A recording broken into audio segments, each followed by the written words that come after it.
the thing is, you can't get hold of your own thoughts and watch what's going on with them without some space to do that.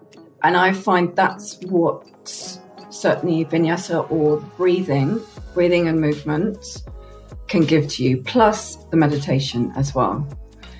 And it's having that space to see where your thoughts are going and what they're doing, and realize you have the power to change them.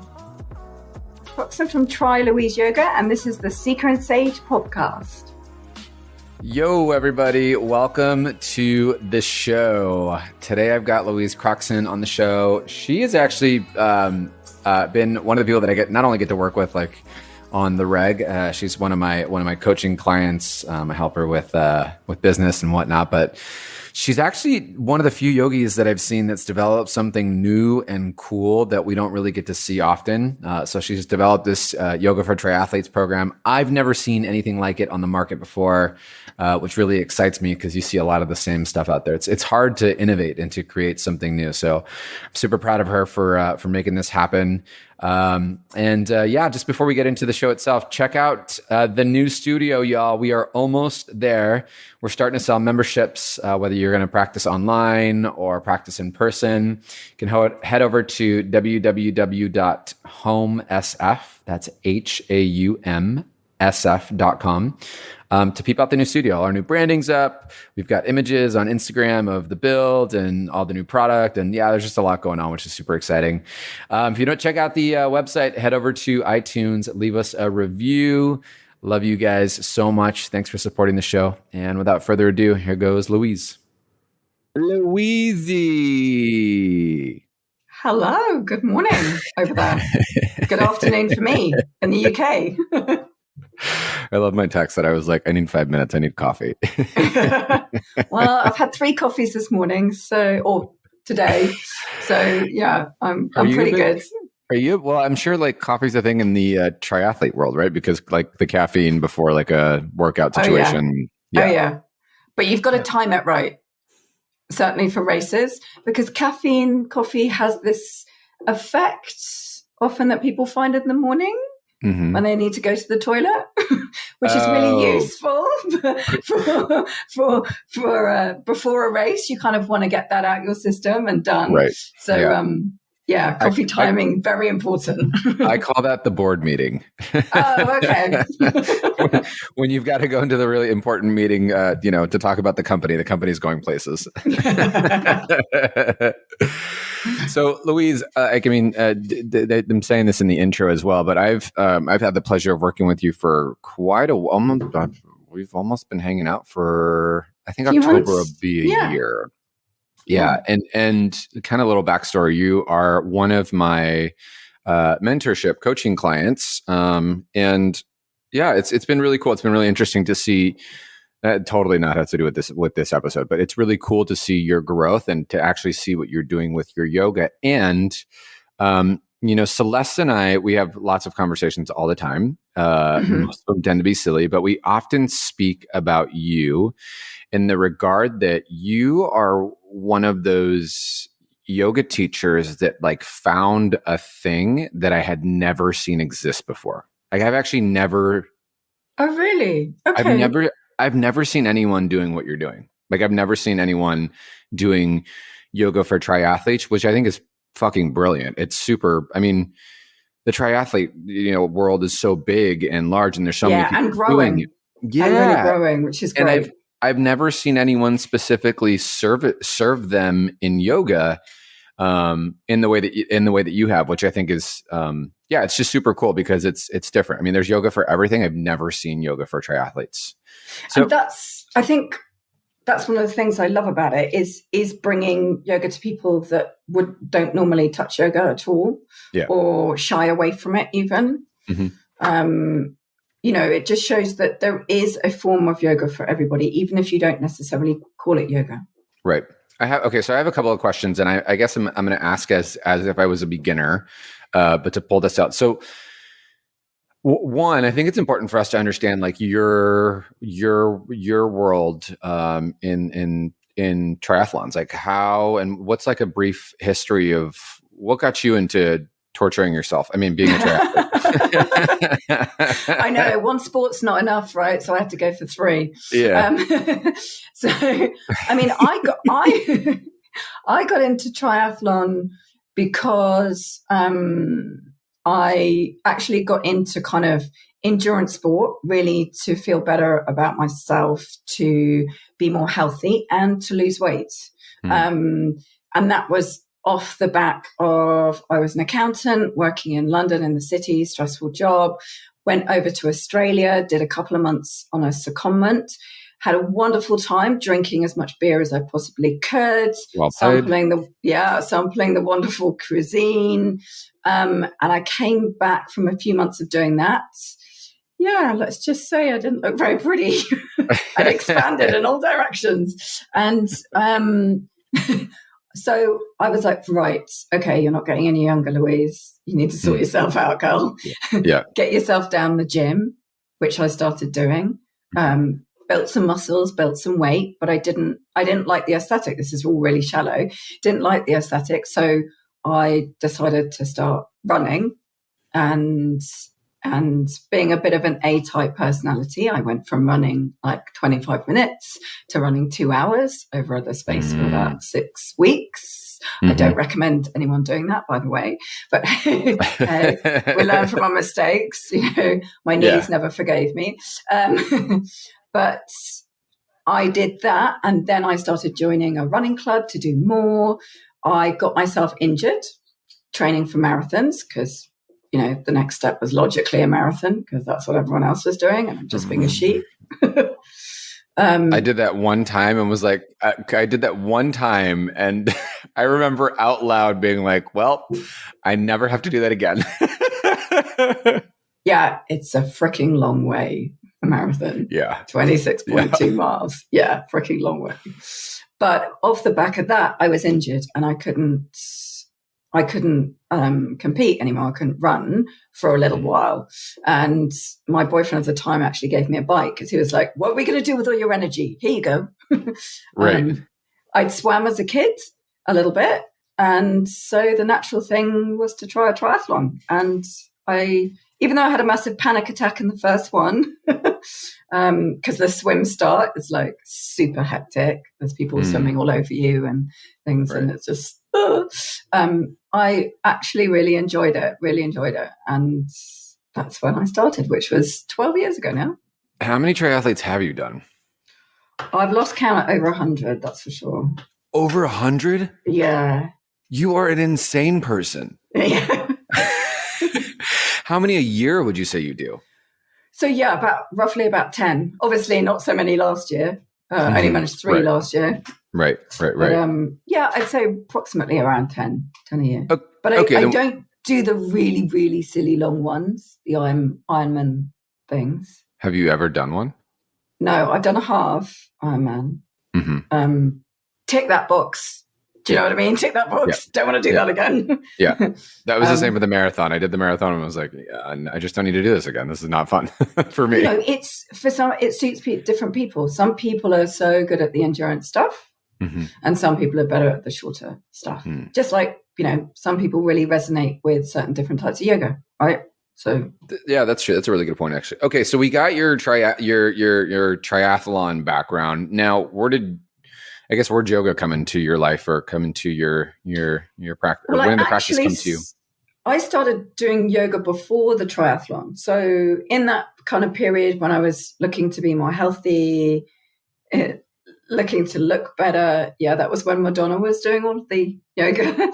Had started kind of doing Ashtanga and stuff like that. She was in Ashtanga, yeah. And I was like, damn, she looks good. I want to look like that. So completely shallow. Thanks, Madonna. Yeah, thanks, Madonna. I started doing Ashtanga too, and had some natural flexibility and really enjoyed it. I think also though, looking back though, Danny, that was after my first period of depression, and that's when I was starting to delve a bit deeper into things like meditation, breathing, just how to feel better in one's mind and one's body.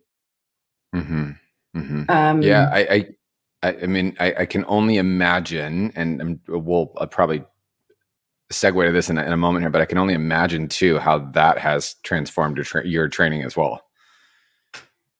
Yoga, or depression? No, well, I mean, definitely the how yoga has helped your depression, but also I'm sure like just the. I always think about like, and we've spoken about this, but personally and just in general, I speak about everything, but just how depression is, yoga rather has sorted me in a good way with depression as well. You know, having that, I call it like the real time playback where you see, because of the yoga, because of the mindfulness, you see the thought pattern happening. Yeah. And I'm like, oh yeah, that's a part of depression thing. I'm just going to be aware of that, you know? Yeah. Yeah. Very much. It's the awareness and the mindfulness that it brings in. Absolutely. And the space.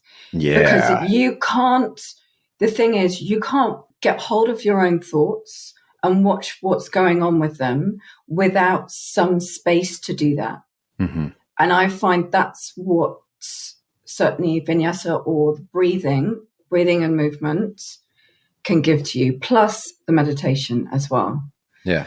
And it's having that space to see where your thoughts are going and what they're doing, mm-hmm. and realize you have the power to change them. Mm-hmm. Mm-hmm.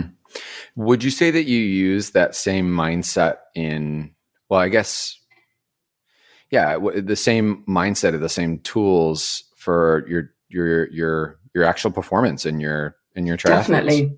Definitely. Yeah. Like the yoga practice where you're connecting the body and the mind, I would say, you know, going out competing or training, and especially racing when you're on the limit, is all about that as well, connecting body and mind, because they both influence each other, very much so.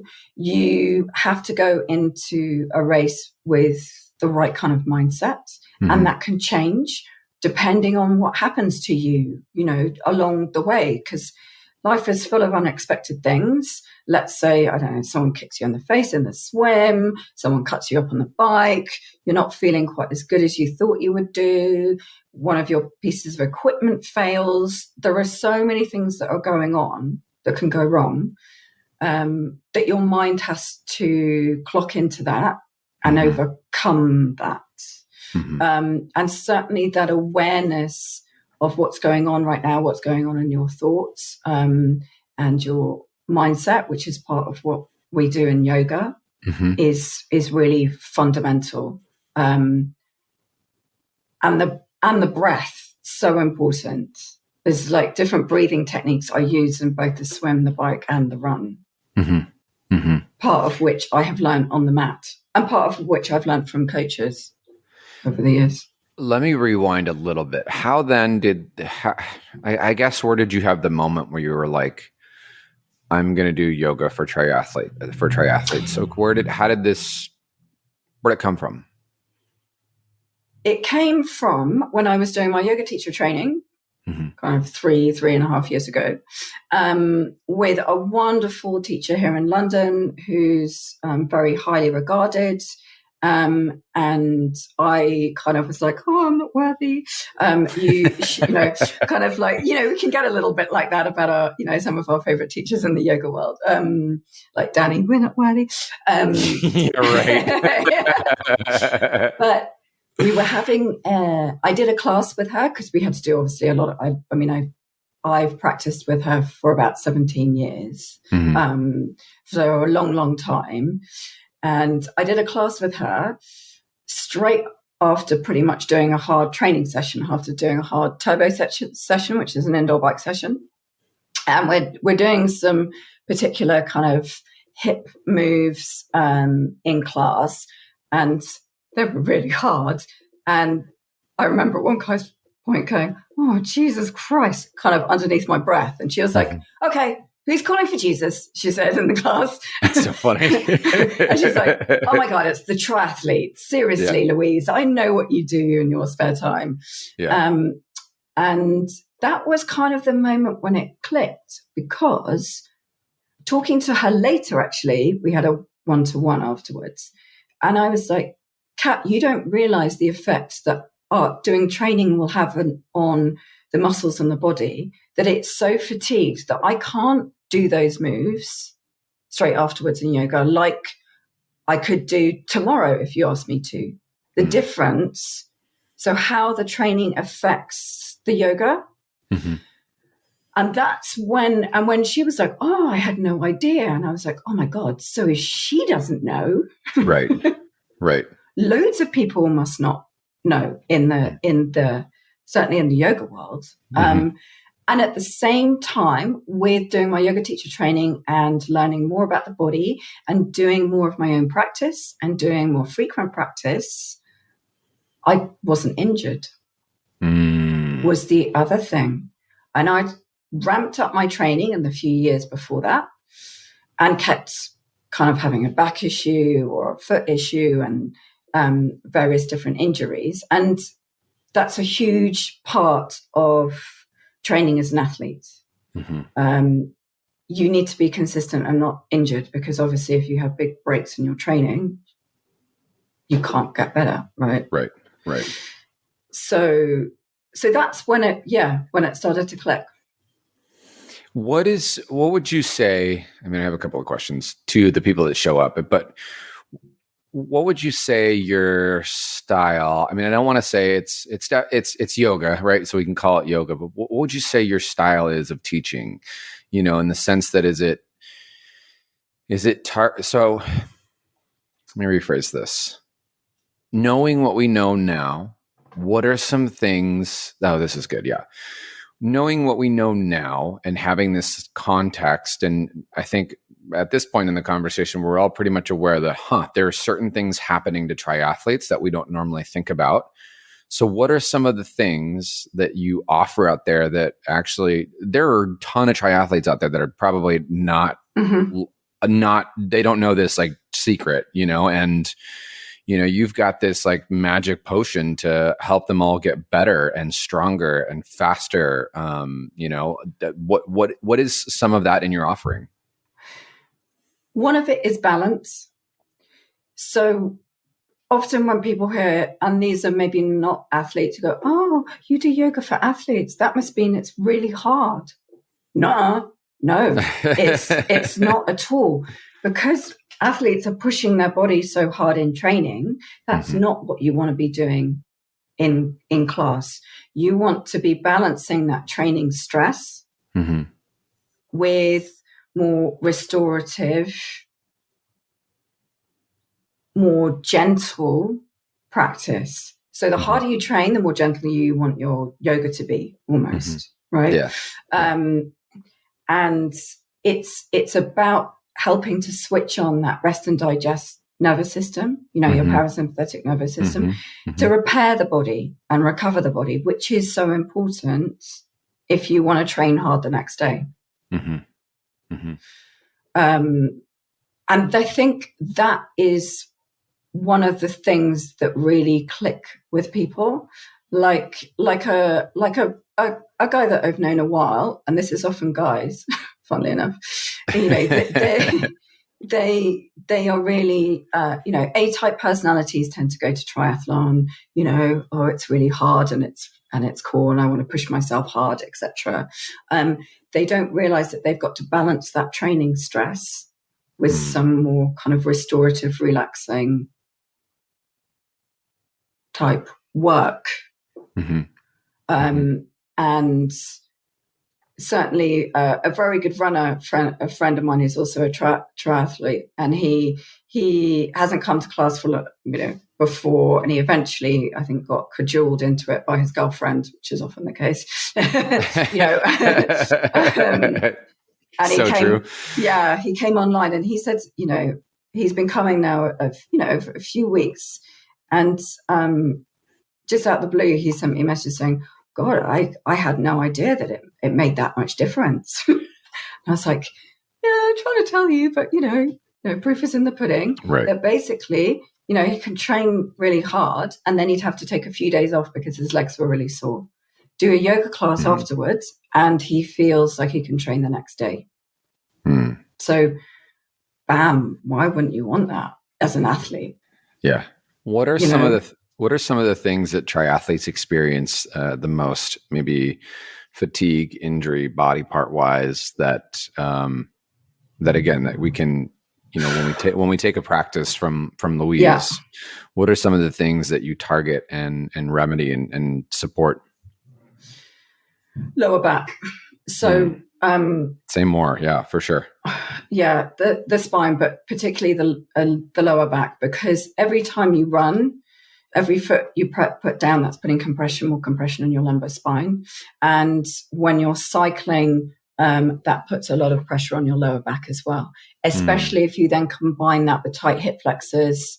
Another thing that you'll get from running and cycling, tight hip flexors, sitting like that on the bike for hours, and often tight hamstrings as well. So I always start all of my classes for athletes, in fact, not just for athletes, but with some spinal work to try and loosen up the lower back. Because if your spine's not moving healthy, it's just going to cause problems elsewhere in your body.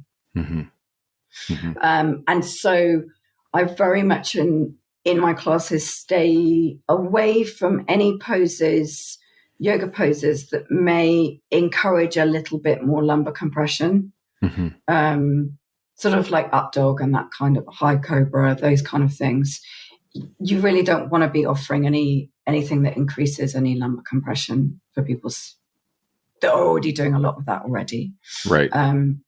And then I think, for the swimming, it's a lot about the shoulders, obviously, and thoracic mobility in the spine. And so opening up the shoulders, but nice and gently, not pushing too hard, and doing poses that really inflexible people can do, people that don't go to a normal yoga class. And doesn't make them feel, because a lot of it, especially I would say, we're going back to the male triathletes again, there's quite a bit of ego there. I actually have a question about them next. That was next on my list.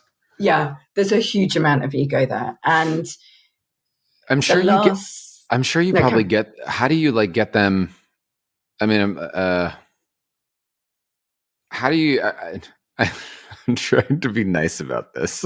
How do you get them to come to class or realize because I'm sure I get a bunch of beefy broy dudes that are like, I'm not coming to yoga. Yoga's for girls, blah, blah, blah, blah, blah. You know what I mean? And then I see the guy, with his girlfriend in the back of the room, just struggling and down dog. And I'm like, you're the one that needs yoga. Oh gosh.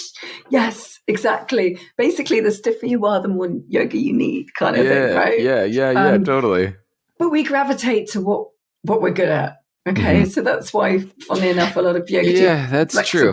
Women, that's true. Just the way it is. Online has been actually very helpful for that, because it's less intimidating to roll out a mat or just find a bit of space on the floor. You don't even have to have your camera on, so nobody can see you huffing and puffing and, not being able to do the moves as a guy, and to be able to still do some of it. That's why I don't do very much sitting down work, because a lot of those are not accessible, forward folding kind of things. Right. It's just not accessible yet for those types of people. The other thing is, I think it encourages people that I'm a triathlete myself. Right. So, I post up about races. I do races. I know the chat. I'm in the community. And so I think they're more encouraged to come to someone who knows their sport. And, language is really important. So I don't use any yoga language, use more anatomical terminology. I'll talk about a bit of bike and swim stuff in the classes, use words like cadence, which they're familiar with a bike, that type of thing. That encourages them. I love that. And I think it's, you meet people where they're at, and also the other parts and the other elements of yoga will naturally start to happen, whether they like it or not, whether they're listening as it did for me. Yeah. Coming into it from more of a kind of like, I just want to look like Madonna. Right. It's so real. I mean, let's face it, that was the reason. Yeah. But then the whole kind of more spiritual mind, started to happen later on. But every person has to come to it in their own way. 100%. 100%. Yeah. I want to talk more about, I think a lot about, my current practice looks very different than my old practice, in the sense that my old practice used to be very physically driven. And now I'm, 37 and I'm hyper mobile. And so that forward bending has actually caused not great problems in my lower back, which is kind of silly because you normally don't think that. And what I've taken a lot of my practice recently is just more of my mindset. And I feel for me, Louise, and I don't know if you can speak to this, two parts to this, but for me, what I feel like is I have this capacity for growth. And I have this capacity, even when I'm working with a client, where I can like not only hold the capacity for my growth, but for their growth, where it's like almost like dialing in my mindset to help others find, kind of theirs as well, like, or hold the container for them to find theirs. I'm curious as to, what are the superpowers yoga has given you in mindset, and not only training, but also coaching others as well? Beginner's mind, very much. And one of the things, this is a bit outside yoga, if you like, but I try and do something or learn a new skill every year, because coming to something open as a beginner and not knowing and being allowed to be shit at something, I think that means you can much easier resonate with people that are coming to it as a beginner. Right. Okay. Right. That definitely makes a difference. And what about the meditation practice for you? The meditation practice, I must admit, I find that's pretty. I'm a disciplined person, right? Anyone who has to train twice a day, pretty much. Yeah. Yeah. But the meditation is one of the hardest disciplines ever. To just sit down, be still, and be with yourself. But you definitely find that also in, you can call it a moving meditation if you're out running, cycling, swimming, or just walking, whatever you're doing. It's that being real about what you really want, how you really feel, and being able to want to change that for the better. Yeah, that's beautiful. I love that. I think it's again, it's we've seen yoga for everything. Sure. There's yoga with dogs, yoga with goats, beer yoga, wine yoga, yoga for cancer. There's yoga for everything, and you are by far the first that I've seen for yoga for triathletes. And I didn't ever really think about it until me and you really started, conversing a bit more. But that is that body is a whole different body. It's not just a runner's body. It's not just a lifter's body. It's not a, dancer's body. It is a whole different body in itself. And that body also needs to be served in a special type of way, in a very intentional type of way that I think, you so beautifully are offering out there in the world. What are some of the transformations you've seen in some of the people you've worked with? I would say the transformations are that people, they're not getting injured so much, which is fabulous. I started working as soon as I got my teaching qualification. I started working with my own triathlon club to build up that experience of teaching, and they're just not. They're able to take the stresses and strains of training much easier on their bodies, much easier. And it's also a space where they can relax. and they still think they're doing a bit of training, right? So they kind of allow themselves to do that. Yeah. And I mean, it is a type of training. Even that slowing down is a skill set in itself. Yeah. Yeah, absolutely. And like I said about my friend whose nickname is Biscuit Legs. I love that. Because his legs crumble from running, right? Yeah. and it's so encouraging to see someone who go, oh, I was really skeptical, but this stuff works. I mean, any athlete that's out there that's listening to this, and like if I hear that my injuries are going to go down, substantially, like I'm in, sign me up. I don't care what it is, I'll do it. Yeah, and a friend, because obviously I work with a lot of friends, but a friend of mine is a pro athlete, and she would find that she would struggle a bit with her breathing. Like when you're on a TT position, so time trial position on the bike, you're forward folding, okay? And it can restrict your rib cage a bit. So you're not able to breathe so easily. And that can, obviously, if you can't breathe well, you can't get the oxygen in well, you can't compete well, you can't perform well. And she certainly found, like, I always start all of my classes with some nice deep breathing. And I just think that breath practice, she's definitely helped her in competitions, like just to relax a bit on the bike so that she's better able to breathe and better able to perform better. That is so, I'm telling you, I'm still just blown. There are a few people, I tell you this all the time, that we talk about all the time, and you're definitely one of them, because I think what you're doing is not only really special, but I can see you're just honing it in, and you're continuing to show up and show up and show up. And I think that what you are doing is it's just done in a way that I've never seen before. And I'm just, it's super cool. It's super cool to watch, and very interesting actually to see something new. And I don't want to discount anything else that's been out there, but something new that I feel like is actually really cool. Like really, like that's something that's really going to benefit so many people. And also it creates a beautiful symbiotic relationship for athletes.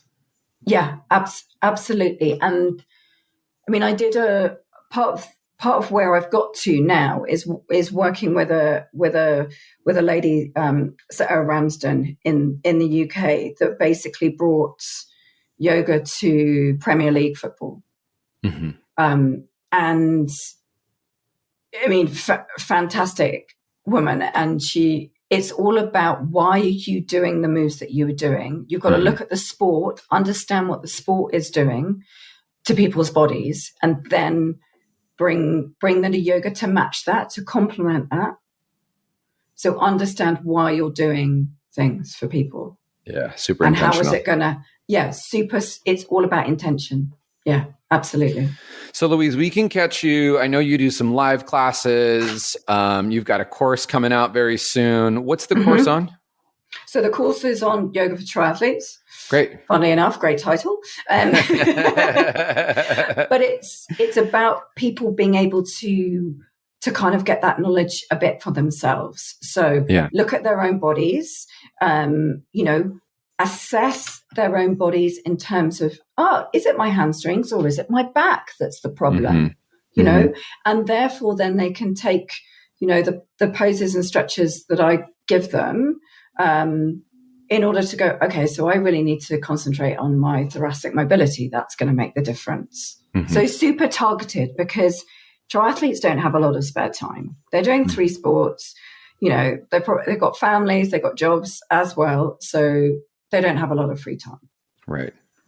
I love that. I'll make sure that I leave that in the show notes. And I know also you do private bookings or one-on-one clients online. You're pretty booked up. You are a wanted person, but I think we could find you also on your website for any inquiries if we wanted to check in and work with. Great. Yeah. And online classes, couple of evenings a week, so that you can just lie down at home after you've done your swim, your bike, your run, your evening meal, whatever, and get a good stretch. And you heard that, Worldwide Athletes. She is here for you. But again, she is a wanted woman. So catch her while you can. Well, Louise, again, I think what you're doing is super cool. It's very different. And I think it's actually just incredible in the way that you've tied two of your favorite things together and made them work. So I'm just, kudos. It's super cool. I think it's different. I've never seen it. And I absolutely just love you and I applaud you for it. Thank you, Danny. Lovely to chat to you. Until the next Seeker and Sage, this is Danny and Louise saying peace out. See ya.